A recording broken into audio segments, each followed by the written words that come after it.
क्योंकि अभी हमारे पास संदेश कांग्रेस पार्टी के सबसे बड़े नेता के माध्यम से किसी का संदेश आया है।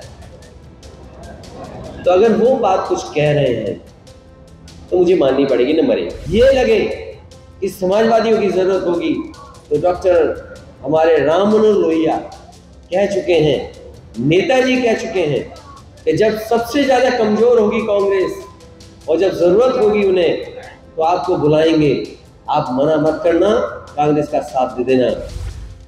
अखिलेश यादव और कांग्रेस नेताओं के बीच लड़ाई जमकर हो रही है। कभी इधर से मिसाइल दागी जा रही है तो कभी उधर से। इस बार मोर्चे पर कोई प्रवक्ता नहीं बल्कि खुद सपा के राष्ट्रीय अध्यक्ष अखिलेश यादव ही। लेकिन इन सबके बीच सुलह की कोशिश भी शुरू हो गई। कांग्रेस के सबसे बड़े नेता ने अखिलेश यादव से बात की। इसके बाद अखिलेश यादव ने हरदोई में अपने रुख को नरम कर दिया। अखिलेश यादव ने जानकारी दी कि कांग्रेस के सबसे बड़े नेता से संपर्क हुआ है और उनकी बात वो मानेंगे। साथ ही साथ ये भी कहा कि कांग्रेस जब हमसे मदद मांगेगी तब हम साथ देंगे। अपने बयान पर कायम हूं। आपके जो पिता को लेकर के जो बयान दिया था अजय राय ने। देखिए, कभी कभी कुछ लोग बुजुर्ग होते हैं और उन पे काम का लोड बहुत होता है, इसलिए कई बार कुछ बातें निकल आती हैं। हमारे लिए कि ये नई बात नहीं है और आप हम सब जानते हैं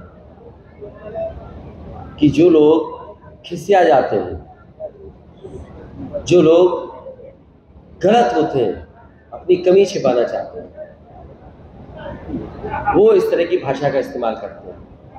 मैं बड़ी जिम्मेदारी के साथ कहता हूँ सब पत्रकार साथियों के साथ, मैं भी अगर कभी गुस्से में हूँ तो भगवान मुझे इतनी शक्ति दे कि मैं किसी के पिता और माँ बहन के बारे में ना कुछ बोलूँ। कांग्रेस के साथ मैंने सदन में भी कहा था, एक बार मुख्यमंत्री जी ने भी ये बात कही थी, तो मैंने मुख्यमंत्री जी को केवल संस्कारों की याद दिलाई थी।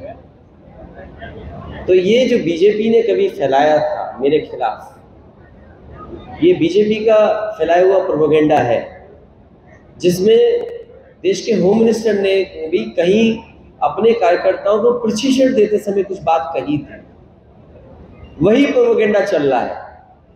देखिए, उसका जवाब मैं नहीं देता हूँ, लेकिन मैं इतना जानता हूँ जो खिसिया जाते हैं वो इस सीमा तक चले जाते हैं। और बहुत सादा बात है, क्योंकि अभी हमारे पास संदेश कांग्रेस पार्टी के सबसे बड़े नेता के माध्यम से किसी का संदेश आया है।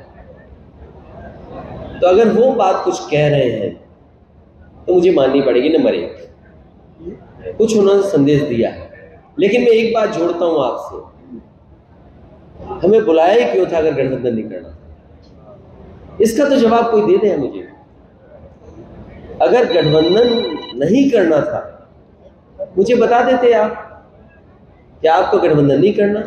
मान लीजिए इंडिया गठबंधन एक फैसला लिया कि ये जो टीवी जर्नलिस्ट हैं जो बैठते हैं टीवी पर, हम इनको बॉयकॉट करते हैं, हम इनको नहीं बैठेंगे इनके साथ। हमें भी इस तरह बता देते कि प्रदेश स्तर पे हम कोई गठबंधन नहीं कर रहे हैं, इंडिया स्तर पे जो चुनाव होगा या भारत का चुनाव होगा, लोकसभा का चुनाव, उस समय गठबंधन होगा। आपने बुलाया, आपने बातचीत की, हमने अपनी परफॉर्मेंस बताई और उसके बाद आपने हमारे नेताओं को रात के 1 बजे तक बैठाया। तो आखिरकार क्यों आपने ऐसा किया? अगर उन्होंने ऐसा किया है तो गलत किया है, उसका जवाब उनके पास नहीं है, इसीलिए उनकी भाषा बदल जा रही है। अगर हमारी पार्टी का कोई नेता कोई गलत ट्वीट करे, कोई गलत भाषा इस्तेमाल करे, तो मैं उसको रोकूंगा कि किसी भी पार्टी के बड़े नेता के बारे में इस तरह नहीं करें। ये समाजवादियों की परंपरा नहीं रही है, ये समाजवादी लोग यहाँ हैं जिनकी उन्हें ज़रूरत है, और नहीं तो सीधा कह रहे हैं कि समाजवादियों की हमें कोई ज़रूरत नहीं है। हम आपको वादा करते हैं कि हम एक बार भी गठबंधन की बात नहीं करेंगे। मुझे कांग्रेस के लोग बोल दें कि समाजवादी पार्टी से हमें गठबंधन नहीं करना है, हमसे साजिश और षड्यंत्र न करें, हमें धोखा न दें।